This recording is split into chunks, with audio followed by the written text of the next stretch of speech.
और अब आपको 60 सेकंड में बताते हैं कि सीएए का मुद्दा क्यों गेम चेंजर साबित हो सकता है। देश में सीएए हो गया है। मोदी सरकार ने नोटिफिकेशन जारी कर दिया। लोकसभा चुनाव से पहले केंद्र सरकार का ये बड़ा कदम है। इसमें 3 देशों के गैर मुस्लिम शरणार्थियों को नागरिकता मिलेगी। सीएए के तहत मुस्लिम समुदाय को छोड़कर मुस्लिम बहुल पड़ोसी मुल्कों से आने वाले बाकी धर्मों के लोगों को नागरिकता देने का प्रावधान है। सीएए का सबसे ज्यादा असर बंगाल पर पड़ेगा और यही वजह है कि ममता बनर्जी ने सीएए का विरोध करने का ऐलान किया है। ममता ने कहा है कि जो कानून नागरिकों से भेदभाव करेगा उसका विरोध किया जाएगा। केंद्र सरकार ने सीएए से संबंधित एक वेब पोर्टल तैयार किया है जिसे नोटिफिकेशन के बाद लॉन्च किया जाएगा। 3 मुस्लिम बहुल पड़ोसी मुल्कों से आने वाले अल्पसंख्यकों को इस पोर्टल पर अपना रजिस्ट्रेशन कराना होगा। सरकारी जांच पड़ताल के बाद उन्हें कानून के तहत नागरिकता दी जाएगी। बांग्लादेश, पाकिस्तान और अफगानिस्तान से आए विस्थापित अल्पसंख्यकों को कोई दस्तावेज देने की जरूरत नहीं होगी। साल 2019 में मोदी सरकार ने नागरिकता कानून में संशोधन किया था। इसमें अफगानिस्तान, पाकिस्तान और बांग्लादेश से 31 दिसंबर 2014 से पहले आने वाले 6 धर्मों के अल्पसंख्यकों को भारत की नागरिकता देने का प्रावधान किया गया था। नियमों के मुताबिक नागरिकता देने का अधिकार केंद्र सरकार के हाथ में होगा। इलेक्टोरल बॉन्ड पर स्टेट बैंक ऑफ इंडिया को सुप्रीम कोर्ट का झटका लगा। एसबीआई को कल तक इलेक्टोरल बॉन्ड का पूरा डेटा देना होगा। राहुल गांधी से लेकर विपक्ष के सारे नेताओं की टाइमलाइन पर सिर्फ इलेक्टोरल बॉन्ड है। सुप्रीम कोर्ट ने आज एसबीआई की अर्जी खारिज कर दी। इलेक्टोरल बॉन्ड की जानकारी देने के लिए एसबीआई ने 30 जून तक का समय मांगा था। कोर्ट ने कल शाम तक बॉन्ड्स की सारी जानकारी चुनाव आयोग के हवाले करने का आदेश दिया। ईसी को 15 मार्च शाम 5 बजे से पहले अपनी वेबसाइट पर इसको अपलोड भी करना होगा। सुप्रीम कोर्ट की बेंच ने इसके साथ ही एसबीआई को कड़ी चेतावनी देते हुए कहा, अगर आदेश का पालन नहीं किया गया तो अवमानना का नोटिस जारी किया जाएगा। नेताओं को लग रहा है कि जैसे ही बॉन्ड की डिटेल अपलोड की जाएगी, किसने किस पार्टी को कितना चंदा दिया है इसका खुलासा होगा। मोदी के सूट बूट को उससे जोड़ देंगे। उनका हक और सम्मान बचाने का चुनाव है, इसलिए एक तरफ जनता खड़ी होगी और कुछ तरफ दूसरी तरफ थोड़े से भाजपाई खड़े दिखाई देंगे। चुनाव का मुद्दा पूरी तरह से बदलने की कोशिश की जाएगी। राहुल गांधी पहले से अडानी को मुद्दा बनाए हुए हैं। अरविंद केजरीवाल ने 24 में 20 सीटों पर जीत का टारगेट सेट कर लिया है। ये नंबर वो कहां से लाएंगे, इसका फॉर्मूला भी आज उन्होंने बताया।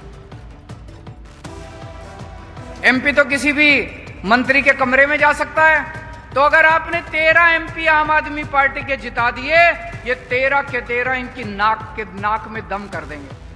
अरविंद केजरीवाल अब बीजेपी की नाक में दम करने की तैयारी कर रहे हैं। पंजाब में उन्होंने अपना फॉर्मूला भी बता दिया है।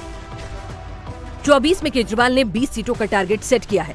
केजरीवाल का दावा है कि 4 सीटें दिल्ली से जीतेंगे, 13 पंजाब से, 3 सीट गुजरात से और हरियाणा से जीतेंगे। पंजाब के लिए कभी लड़ते हुए क्यों नहीं थे? जब 26 जनवरी को पंजाब की झांकी रोकी गई, तब ये 12 सांसद कहां थे? दूसरी पार्टियों वाले क्या कर रहे थे? ये मटर गश्ती कर रहे थे, कुछ नहीं करते। पंजाब की कभी आवाज नहीं उठाते। पंजाब में आम आदमी पार्टी ईडी गठबंधन का हिस्सा नहीं है। 13 लोकसभा सीटों पर अकेले चुनाव लड़ेगी। 2014 में पंजाब में 4 सीटें आपने जीती थी। 2019 में सिर्फ 1 सीट से केजरीवाल को जीत मिली थी। पंजाब में अभी तक उम्मीदवारों का ऐलान आम आदमी पार्टी ने नहीं किया है। इस हफ्ते आप 13 सीटों पर कैंडिडेट घोषित कर सकती है। बिहार में लालू यादव का एमवाय समीकरण कैसे बिगड़ रहा है, ये सिवान में नजर आया। शहाबुद्दीन फैमिली ने आरजेडी का साथ छोड़ दिया है। लालू तेजस्वी के खिलाफ ताल ठोक रहे हैं।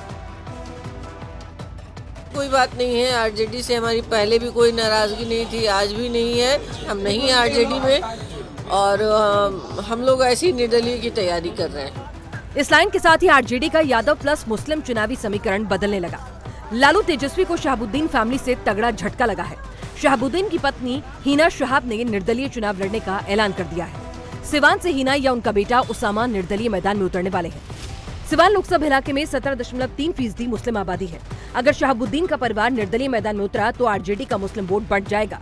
शहाबुद्दीन का परिवार कभी आरजेडी के सबसे करीबियों में गिना जाता था, लेकिन अब हालात अलग हैं। 1996 से 2004 तक शहाबुद्दीन ने आरजेडी से चुनाव जीता। शहाबुद्दीन पर बैन के बाद हिना शहाब को टिकट मिलता रहा। 2009, 14 और 2019 में हिना शहाब आरजेडी से लड़ी लेकिन चुनाव हार गई। 2019 में सिवान से जेडीयू की कविता सिंह 45.5% वोट शेयर के साथ जीती। हिना शहाब को 33.7% वोट ही मिले। सिवान का एक बड़ा मुस्लिम तबका हिना शहाब को सपोर्ट करता है। राजस्थान के सीएम भजनलाल शर्मा ने पूरी कैबिनेट के साथ रामलला के दर्शन किए। प्लेन से लेकर रामलला की चौखट तक भजनलाल की पूरी टीम राम में नजर आई। 24 के चुनाव से पहले अयोध्या में राम लहर का वेग बढ़ता जा रहा है। राजस्थान के सीएम भजनलाल शर्मा ने भी रामलला के दरबार में हाजिरी लगा दी है। राजस्थान सीएम कैबिनेट के साथ आज सुबह अयोध्या पहुंचे। भजनलाल शर्मा के साथ न सिर्फ उनकी कैबिनेट बल्कि 133 सदस्यों का बड़ा डेलीगेशन अयोध्या पहुंचा।